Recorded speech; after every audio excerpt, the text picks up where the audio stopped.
শোনো, কি হয়েছে বদর হাড্ডি? আমি বিটিএস না মানে ভাত খামো, ভাত।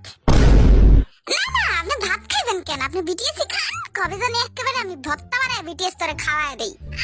মা চিত্তা যাও কেন? যা সর আমার সামনেতে। আচ্ছা যাইতাছি। ও আমি বিটিএস গে খালি বিটিএস আয়া পড়ে মুখ দিয়া।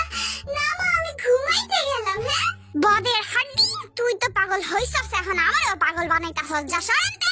মা গো পাশের বাড়ির বিটিএস না মানে খালাই তোমারে ডাকে। যাও যাও খালার কাছে যাও। তুই যদি আর উষ্টা না খাইতে চাস না আমার সামনে মুখ খুলিস না। আচ্ছা আর মুখ খুলবো না, কিন্তু আমার লাস্ট কথাটা শোনো। ওই যে বিটিএস না মানে ও বাবা তোমারে ডাকছিল, এইটাই কইতে চাইছিলাম আর কি। এবার তো আমি ঝাড়ুটাই আনতাছি, খা তুই।